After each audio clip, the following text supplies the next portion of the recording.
চলো আজকে তোমাদের সঙ্গে ধনিয়া চিকেন রেসিপিটা শেয়ার করব। যেহেতু এখন শীতকাল ধনেপাতা পাওয়া যায় প্রচুর পরিমাণে, আর ধনিয়া চিকেন বানাচ্ছি তার জন্য দেখো লবণ হলুদ চিকেনটাকে ভালো করে মাখিয়ে নিলাম। তারপরে এই দেখো গোটা ধনে নিয়ে নিলাম, তেলের মধ্যে একটুখানি সামান্য চিনি দিয়ে দিয়েছিলাম, গোটা ধনে দিয়ে দিলাম, লবঙ্গ এলাচ দারুচিনি সব দিয়ে পেঁয়াজ দিয়ে দিলাম। পেঁয়াজটাকে হালকা ভেজে নিলাম, হালকা ভেজে নেওয়ার পর এই ম্যারিনেট করা চিকেনটাকে দিয়ে দিলাম। চিকেনটা ভালো করে এবার একটু এপিট ওপিট করে ভেজে নেব।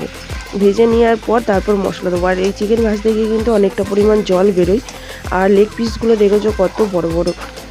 তো যাই হোক, চলো এই দেখো ভাজা হয়ে গেছে। এখন দিয়ে দিচ্ছি আদা রসুন পেস্ট, আর আমি কাঁচা লঙ্কা পেস্টটা না ধনেপাতার সঙ্গে বেটে নিয়েছি। ধনেপাতাটা বেটে নিয়েছিলাম, ধনেপাতা একটু বরফ আর তোমার কাঁচা লঙ্কা বেটে নিয়েছি, আর একটু ধনে গুঁড়ো দিয়ে দিলাম লবণ। কারণ যেহেতু ধনিয়া চিকেন হচ্ছে তাই একটু ধনেটাই বেশি দেওয়া হবে সব কিছুতেই। ধনে গুঁড়ো, গোটা ধনে পাতা, মানে সব রকম ধনে পাতা দিয়েই চিকেনটা করা হবে।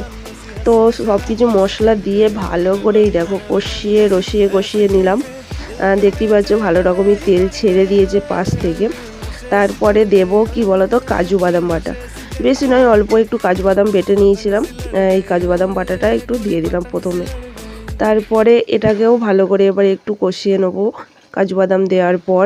যদি তোমাদের কারো ভালো লেগে থাকে অবশ্যই আমার এই প্রোফাইলটাকে ফলো করে দিও বন্ধুরা। আর ইউটিউব থেকে দেখে থাকলে অবশ্যই কিন্তু সাবস্ক্রাইব করতে ভুলো না। যারা নতুন বন্ধু হয়ে আছে দেখছো অবশ্যই কিন্তু সাবস্ক্রাইব ফলো করে দিও। তো চলো এটাকে দেওয়ার পর ভালো রকম করে কষিয়ে নিলাম। কষিয়ে নেওয়ার পর এবার ধনেপাতা বাটা দেওয়ার পালা। সব রকমই দেওয়া হয়ে গেছে, এবার শুধু ধনেপাতা বাটাটা দিলেই হয়। এটা তো মিক্সারে আমি বেটে নিয়েছিলাম, এই যে দেখতে পাচ্ছ। এর মধ্যে কাঁচা লঙ্কা 2 টুকরো, বরফ আর ধনেপাতাও দিয়ে ভালো রকম করে বেটে নিচ্ছে। আর ধনেপাতার পরিমাণটা একটু বেশিই রাখতে হবে, কারণ এখানে যে ধনিয়া চিকেন হচ্ছে তাই ধনিয়া পাতা মানে সবুজ বেশ কালারটা আসবে, তবেই তো ধনিয়া চিকেন মনে হবে। আর আমি ম্যারিনেট করার সময় যা হলুদ দিয়েছি, হলুদ গুঁড়ো আর দিইনি কো। তো এটাকে দেওয়ার পর কিছুক্ষণ কষিয়ে নেবো। কষিয়ে নিয়ে একটু জল টল দিয়ে ভালো করে কষিয়ে নিয়ে ফুটিয়ে নিয়ে ঢাকা চাপা দিয়ে রেখে দিলেই আমার রেডি হয়ে যাবে ধনিয়া চিকেন। যাই হোক, আমি তো খাওয়ার সঙ্গে সঙ্গে ভয়েসটা দিচ্ছি না, অসাধারণ হয়েছিল খেতে, দারুণ হয়েছিল। আমার বরকে এই দেখো খেতে দিয়েছি। এখন আমার বর ধনিয়া চিকেন খাচ্ছে, যেটা অন্ধকার ঘুরঘুরটি দেখাচ্ছে অন্ধকার। কেমন হয়েছে?